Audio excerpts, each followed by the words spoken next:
En date du 4 et 5 novembre, les pays membres de la communauté est-africaine seront dans une conférence internationale marquant le 20e anniversaire de leur Cour de justice. Les cérémonies se tiendront au Burundi, mais aussi à partir du 8 au 26 novembre, la dite Cour de justice va mener les audiences publiques pour la session de novembre au niveau de la Cour suprême au Burundi.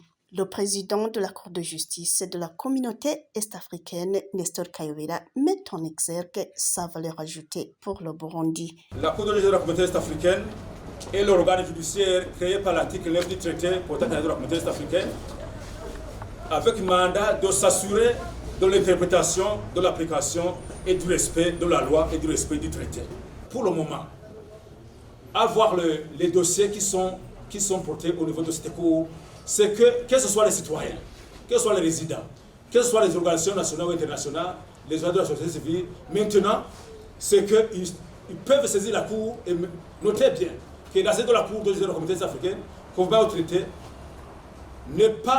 on peut saisir la Cour sans toutefois terminer les voies de recours internes. C'est une très grande opportunité qui n'est pas prévue au niveau de toutes les autres juridictions internationales. C'est-à-dire que le principe du droit international, c'est qu'avant de saisir la juridiction internationale, tu dois avoir épuisé les voies de recours internes. Mais pour cette Cour de la communauté africaine, la saisine de la Cour n'est pas conditionnée par le fait d'avoir épuisé les voies de recours internes, qui est en principe international du droit international.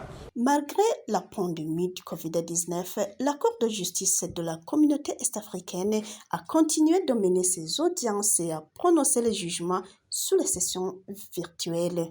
C'est-à-dire qu'au niveau de tous les États membres, la population n'a pas besoin de se rendre à Arusha. La population peut porter une affaire au niveau des sous-greffes. Et dès que l'affaire est enregistrée au niveau des sous-greffes, qui est ici au niveau des cours suprêmes, l'affaire est déjà enregistrée à Arusha au niveau du siège de la Cour. Pendant la période de la pandémie du Covid-19, la Cour a continué de mener ses audiences et à prononcer ses jugements sous les sessions virtuelles. C'est-à-dire que la Cour a continué à fonctionner parce que la Cour n'a pas clôturé, n'a pas fermé ses portes et a continué à fonctionner suivant les sessions virtuelles. Nous remercions le sommet des chefs d'État pour la permanence à Arusha du juge président et du juge principal. Cela a facilité une bonne administration et supervision de la Cour. Nous espérons aussi que le sommet pourra faire un pas en avant pour que tous les juges soient permanents à Arusha, afin que la justice ne soit seulement rendue, mais qu'elle soit rendue dans les délais raisonnables. Notons que la division de la première instance est composée par 6 juges provenant de 6 pays membres et 5 juges en provenance des 5 pays membres pour la division d'appel, et aussi que 500 affaires qui ont été portées devant la Cour, 300 ont été clôturées.